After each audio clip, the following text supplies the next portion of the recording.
Do you have Square Enix games on your phone? Probably not, because they keep shutting them down.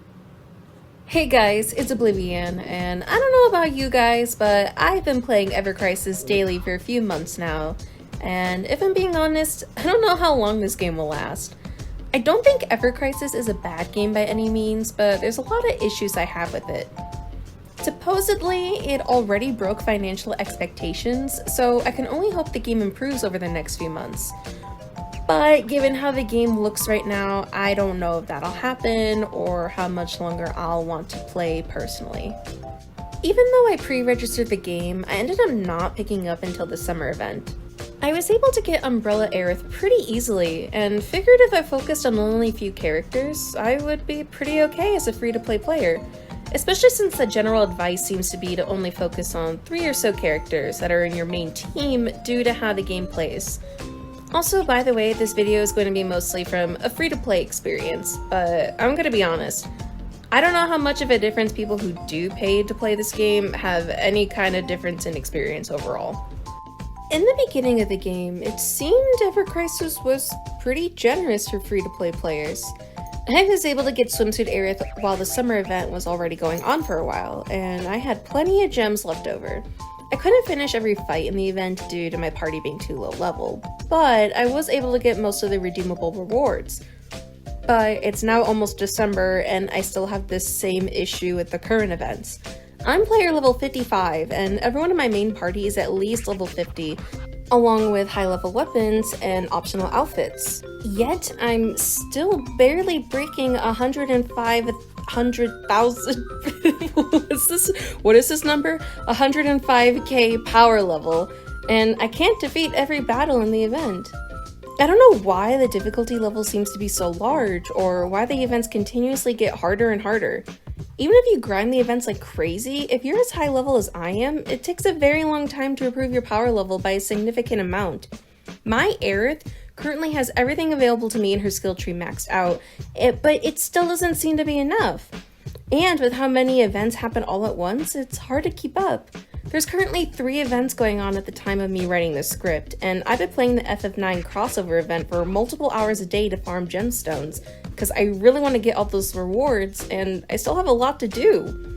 Does Square Enix expect people to no-life this game? How do they expect anyone to redeem everything by now and move on to the next event already?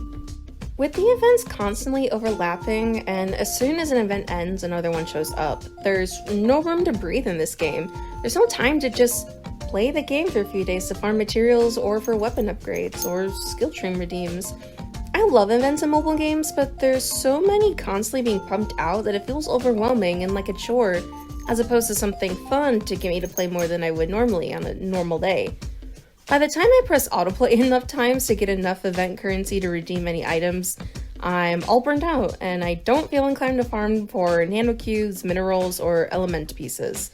The game tried to balance this by giving a lot of stamina drinks, and honestly, this game gives way too many. There was a time where they gave us 10 daily. 10! But they expired after a month.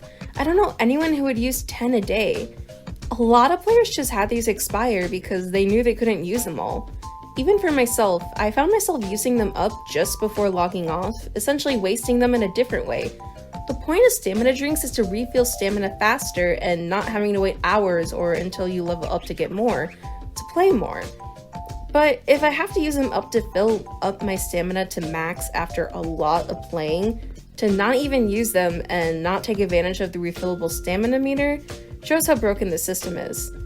Maybe if more events did, 3 drinks a day and then 10 on the last day after 2 weeks or something, that would be better. If you do daily missions, it's very easy to get at least 6 to 10 stamina drinks a day anyways. I have probably over 200 stamina drinks in my gift box in the game unused because I'm always at the maximum of 99 being held at once. I can never use them up enough because even if I like this game, I don't have the drive to play only this app for 8 hours a day to use up all the stamina drinks in my bag gift box. What is this called? I don't even know. Back to the difficulty curve, I really think Square expects people to pay money for the microtransactions. Sure, you can get blue crystals and draw tickets for free by playing, but after a certain threshold, it becomes increasingly harder to collect and save them for the banner that you want. I've never played any other of Square's mobile games, so I don't know where Ever Crisis stands in comparison, but I have played a few other gacha games in my time, most notably Love Live School Idol Festival and Idolmaster Cinderella Girls Starlight Stage. In my experience with both games, collecting currency as a free-to-play player is a lot easier, and it never felt like a hassle. Banners were more spread out and the characters rotated pretty evenly, so you could easily pull on the banners for characters you wanted or needed for your team layouts. In this game, there is very obvious favoritism towards certain characters. I know it's probably because those characters are the moneymakers and it's become so obvious that it's almost exhausting. I know I don't have to pull on these banners and I don't need every outfit, but the outfits have stats attached to them, which can make some battles and events easier and give power level points to tackle harder fights. And while there is a bit of a pity system for the weapons, there is still a chance to pull the weapon before the pity, even a 5-star version of that weapon. For outfits, you have to do a minimum amount of pulls to guarantee the outfit you want. I understand this is probably to incentivize people to pay real-life money to get their waifu a cute outfit, but it gets a little frustrating when you try to save crystals to not be able to do half of the pulls needed to pull only one outfit from a banner. Also, not to sound spoiled since Aerith and Tifa are my favorite characters, but where are the Barrett outfits? The game is going on its 4th month and Barrett still doesn't have a single outfit to get from events or gacha. Hopefully we do end up getting a Santa Barrett in the later half of the Christmas event, but as of right now, we only have Tifa and Lucia, who just had outfits from the FF9 event. Aerith is also seen with a new outfit, assumingly with a second banner coming later. And don't get me wrong, these outfits are really cute, but Red 13 as Rudolph and Barrett as Santa is way too perfect to pass up. Even Zack, a pretty popular character in his own right, has an equal amount of gacha banners as Lucia and Matt. Characters we know next to nothing about and, in my opinion, aren't all that interesting from what we've seen of them so far. Barrett is the only character who hasn't had a banner or event outfit at all. Even when Aerith didn't have a gacha banner for once, she still had an event outfit. This couldn't have been for Barrett or Red 13? I'm sure more people would play as these characters if they had cool outfits and had more incentive to pull the gacha and see the outfits in game. But then again, once you put the game on auto and speed it up, you never really play it again. And it just feels like a chore or an obligation as opposed to, you know, a fun little mobile game. Also, another issue I have is Gil. With how grindy the game is, it's very easy to stack up on Gil. But there's really nothing to spend it on.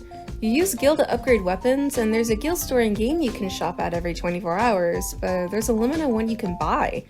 With how much you have to play to get enough materials to upgrade your weapons or characters, there's never a net loss. What am I supposed to do with 800,000 Gil?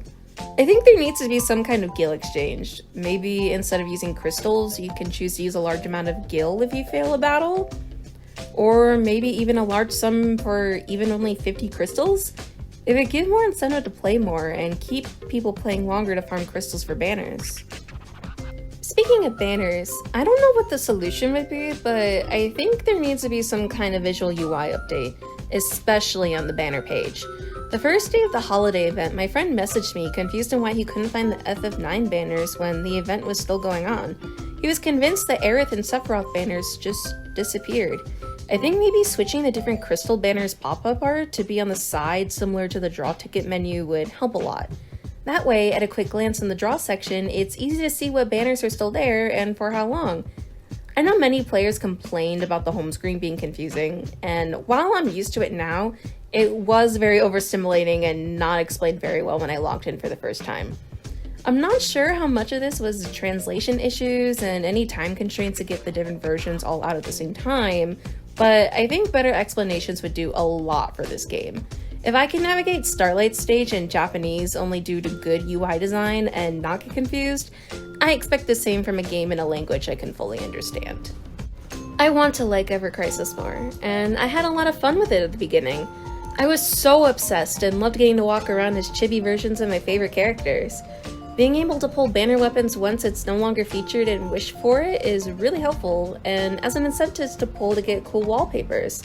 Wallpapers not being tied to the outfits is really smart, and it's fun to personalize the game that way. But with me groaning when I run low on items to make my team stronger, especially when I need it to for events, co-op, crystal farming, and even the story modes, it gets draining. I hope the team learns that they can take their time with the events and maybe more crystal rewards. Even if it's an extra 50 a day, it can go a long way and help improve the game for all players. I really hope this game doesn't crash and burn and that it can stay for a while, especially since First Soldier is being introduced, and I don't want the story aspect to disappear and not get told because of only a weird format and lack of financial results. Despite these issues and how I low-key talked about this game like it's a chore or like I potentially have Stockholm Syndrome, I do think it's a pretty good game. But even good games can be improved, and I really hope Ever Crisis can thrive without huge reliance on the microtransactions. The little changes can go a long way, and I hope with the Steam release coming soon that more changes are coming, and more people get to enjoy this new take on Final Fantasy VII. Until then, I'll still grind these events, and I'll complain about all the cute outfits I can't afford because I yearn for dress-up games. Everyone, be safe, stay hydrated, and take care of yourselves. See you guys next time!